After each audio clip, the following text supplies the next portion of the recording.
বৰপেটা জিলাৰ কলকাছিয়াৰ পশ্চিম মইনবৰীত বেকী নদীত খহনীয়া প্ৰতিৰোধৰ কামত ব্যাপক অনিয়ম আৰু দুৰ্নীতি হোৱাৰ এক গুৰুতৰ অভিযোগ উত্থাপিত হৈছে।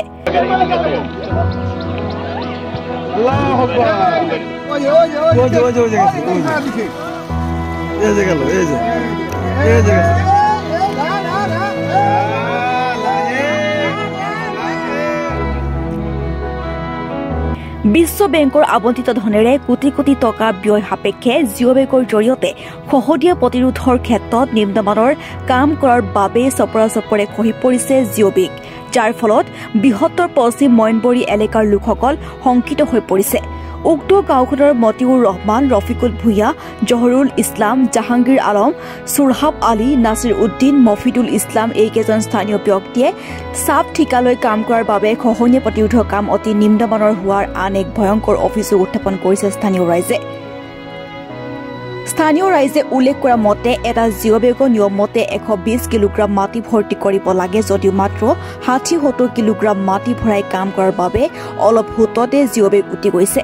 বিগত সময়ছোৱাত নৈখনৰ খহনীয়াত কেইবা শতাধিক পৰিয়ালে ভেটি মাটি হেৰুৱাই গৃহহীন হোৱাৰ পাছতো কি কাৰণত ঠিকাদাৰে এনেকুৱা নিম্নমানৰ কাম কৰিছে তাক লৈ এতিয়া সৃষ্টি হৈছে প্ৰতিক্ৰিয়া। ইপিনে খহনীয়া প্ৰতিৰোধৰ নামত স্থানীয় কেইজনমান লোকৰ সহযোগত ঠিকাদাৰে কৰা দুৰ্নীতিৰ তদন্ত সাপেক্ষে বিহিত ব্যৱস্থা গ্ৰহণ কৰিবলৈ বিভাগীয় মন্ত্ৰী, স্থানীয় বিধায়ক, জিলা প্ৰশাসনৰ ওচৰত ৰাইজে দাবী জনাইছে। অলপ পানী হৈছে আৰু এতিয়াই জিঅ' বেগবিলাক খহি গৈ আছে, কি ক'ব? আমাৰ ৱাটাৰ ৰিচাৰ্চ ডিপাৰ্টমেণ্টৰ পীযুষ হাজৰিকা ডাঙৰীয়াৰ নেতৃত্বত আৰু শ্বেৰমান আলী আহমেদ ছাৰৰ নেতৃত্বত যি কাম আহিলে এই কষ্টৰ ফলত আমাৰ এই দুখ মানে এইটোৱে লাগিছে যে লোকেল কিছুমান মানুহ এইটো কামৰ লগত জড়িত হোৱাৰ পিছত অতি নিম্নমানৰ কাম হ'ল। এতিয়াতো বাৰিষা আহাই নাই আৰু নদীত এনেকুৱা প্ৰবল ধাৰো নাই। এইটো ধাৰতে যদি এই জিঅ' বেগ এনেকৈ খহি উঠি যায়, অতি সোনকালে আমাৰ ডিপাৰ্টমেণ্টলি এইটো মানে চকু দিব লাগে, যাতে যিখিনি আমাৰ ইৰোশ্যন হৈ গৈছে অলৰেডি জিঅ' বেগখিনি, সেইখিনি যাতে পুনৰাই মানে আমাক অতি সোনকালে ঠিক কৰি দিয়ে। আমি MLA মহোদয়ক অনুৰোধ জনাইছোঁ আৰু আমাৰ ইৰোশ্যন ডিপাৰ্টমেণ্টৰ মন্ত্ৰী পীযুষ হাজৰিকা ডাঙৰীয়াক আমি এই ইলেক্ট্ৰিকেল মিডিয়াৰ থ্ৰুদি আমি অনুৰোধ জনাইছোঁ যাতে এই বৃহত্তৰ অঞ্চলৰ স্বাৰ্থত তেওঁলোকে যাতে এইটো কামৰ ওপৰত অলপ চকু দিয়ে, তাৰ কাৰণে আমি আহ্বান জনাইছোঁ। বিশ্ব বেংকৰ কামটো ঠিকমতে হৈছে নেকি? আচলতে এইটো কামত কিহৰ কাৰণে গাফিলতি কৰা হ'ল, কিহৰ কাৰণে জিঅ' বেগখিনি খহি যাই আছে, 5জন মানুহৰ মুনাফাৰ কাৰণে যেতিয়া এইটো কামত যেতিয়া আমাৰ লোকেল মানুহ ইনভলভ হ'লে তেতিয়াৰ পৰা কামটো যে দুৰ্বল হৈ আছে। কোন কোন জড়িত আছে? লোকাল আমাৰ ইয়াতে মতিয়ৰ আৰু ৰফিকুল ভূঞা, জহৰুল ইছলাম, জাহাংগীৰ, সুৰহাব আলী, আমি যিখিনি চাইছোঁ নাছিৰ উদ্দিন, তেওঁলোকক আমি চাইছোঁ, কিন্তু ডিপাৰ্টমেণ্টলি তেওঁলোকে এইটোৰ ক্লিয়াৰিফিকেশ্যন দিব পাৰিব। ডিপাৰ্টমেণ্টেলি মানুহ তাতে কেইজন মানুহ লোকেল মানুহ ইনভলভ হৈ আছে। আচলতে বস্তাৰ যিখিনি মাটি দিছে সেইখিনি ঠিক আছে না? বস্তাৰ মাটিখিনি একবাৰ আমি বস্তাৰ মাটিখিনি জুখি দিছিলোঁ, তেতিয়া 60 কেজি, 70 কেজি, 75 কেজি এনেকৈ ওলাইছে, কিন্তু একচুৱেলিতে মেটেৰিয়েলছটো বস্তাৰ ভিতৰত থাকিব লাগে 120 কেজি, তাতে 70 কেজি, 60 কেজি। আৰু এটা কথা আপোনালোকৰ থ্ৰুদি মই জনাব বিচাৰিছোঁ, এইখন জিঅ' বেগ আমাৰ কাম নহওঁতেই আমাৰ জিঅ' বেগখন ওলাই যায় জয়পুৰত। 300 বস্তা জিঅ' বেগ জয়পুৰত ওলাইছে। এই জিঅ' বেগটো মইনবুৰীৰ পৰা জয়পুৰ বজাৰ কেনেকৈ পালে? মইনবুৰীৰ পৰা জয়পুৰ বজাৰ পাওঁতে 5 কিলোমিটাৰ। এই 5 কিলোমিটাৰ ডিষ্টেঞ্চত কোনে দিলে? কাৰ হতুৱাই জিঅ' বেগখিনি লৈ গ'লে? কোনে বিক্ৰী কৰিলে? না কোনোবাই চুৰ কৰি লৈ গ'ল? এইখিনি দায়িত্ব কাৰ? এইখিনি দায়িত্ব আমাৰ ৰাইজৰো আছে, কিন্তু আমাৰ ৰাইজৰ যদিও আছে, ডিপাৰ্টমেণ্টলি মানুহ ইয়াতে নিয়োগ কৰা আছে, ইয়াতে ইঞ্জিনিয়াৰ আছে, ৱাৰ্কাৰ আছে, ডিপাৰ্টমেণ্টৰ মানুহ আছে, তেওঁলোকে মনে আছে। আমি ৰাইজে মানুহ ধৰাৰ পিছতো কিন্তু কোনো ষ্টপ আমি পোৱা নাই, কোনো একশ্যন আমি দেখা নাই।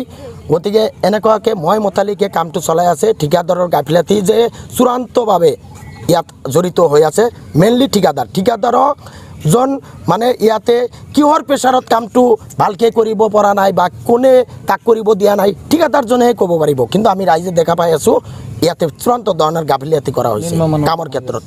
বিশ্ব বেংকৰ কাম চলি আছে, ফেব্ৰুৱাৰীৰ পৰা আৰম্ভ হৈছে। বাৰিষা আৰম্ভ হৈছে, সেইকাৰণে অলপ কামটো স্থগিত ৰাখিছে। যদিও যিখিনি কাম কৰিছে সেইখিনিৰ ফালৰ পৰা কিছু এই বস্তা খহি গৈ আছে, নদীৰ ফালে খহি গৈ আছে। মুহুৰিবিলাক এই তলত বস্তা মাৰিবলৈ দিয়া নাই, বস্তাবিলাক তলত খুবেই কম মাৰিছে মুহুৰিবিলাকে। এষ্টিমেট মতে কাম হোৱা নাই। এষ্টিমেট মতে মানে আমি প্ৰথমে শুনিলোঁ যে 25 মিটাৰ কাম হ'ব, যিটো নদীৰ পানীৰ পৰা ওপৰলৈকে 25 মিটাৰ কাম হ'ব। তাৰপিছত আকৌ এবাৰ শুনিলোঁ যে 18 মিটাৰ কাম হ'ব। 18 মিটাৰ হোৱা নাই, বৰ্তমান আপোনালোকে জুখি চাব পাৰে, যিহেতু এই আছেই বস্তাবিলাক আছে, 12 মিটাৰ কাম হৈছে। জিঅ' বেগৰ বান্ধ যদি ইমান সোনকালে গুচি যায়, মানুহ নিৰাপত্তা কেনেকৈ পাব? হয়, এইটো ঠিকাদাৰৰ গাফিলতি। ঠিকাদাৰৰ গাফিলতি তলত যদি বস্তা মাৰিলে হয়, আজি এনেকুৱা পৰিস্থিতি নহ'ল হয়। যদি ইয়াতে ভাঙি যায়, মানুহৰ কেনেকুৱা অসুবিধা? বিৰাট অসুবিধা হ'ব। এই অঞ্চলত শিক্ষা অনুষ্ঠান আছে, আমাৰ ধৰ্মীয় অনুষ্ঠান আছে, আমাৰ ঘৰ বাৰী খেতি বাতি একদম নাইকিয়া হৈ যাব আৰু বহুত হাহাকাৰৰ সৃষ্টি হ'ব। আমাৰ এই যিটো জিঅ' বান্ধ বান্ধিছে, এইটো যিটো নিচৰ ৰিং আছিল, ৰিঙৰ তলত বস্তা দিয়া নাই। আমি বহু চালি জাৰি চাইছোঁ, 50 বস্তা 100 বস্তা, তাত 650 বস্তা দিব লাগে, তাতে 100 বস্তাও দিয়া নাই। তাৰ কাৰণে মই বহুতবাৰ আহি প্ৰয়াস কৰিছিলোঁ, কিন্তু এদিনো মোৰ কথা শুনা নাই। আৰু এই বাৰিষা অহাই নাই, এতিয়াই গুচি গৈ আছে ইয়াৰ পৰা। আমাৰ এই মইনবুৰী, বৃহত্তম মইনবুৰীৰ অৱস্থা একেবাৰে দুৰ্দিন হৈ যাব। কি হ'ব আৰু এইটো ক'ব নোৱাৰোঁ, ভাষাত প্ৰকাশ কৰিব নোৱাৰোঁ, এনেকুৱা হৈছে। আৰু ঠিকাদাৰে যদি এইটো কাম চালি জাৰি নকৰে, তেনেহ'লে আমাৰ দিগদাৰ হৈ যাব। আমি অনুৰোধ কৰোঁ আৰু এমএলএ মহোদয়ক অনুৰোধ জনাওঁ, আহি অলপ চাই অলপ সোনকালে যাতে প্ৰটেকশ্যন কৰি দিয়ে। News desk report, any live.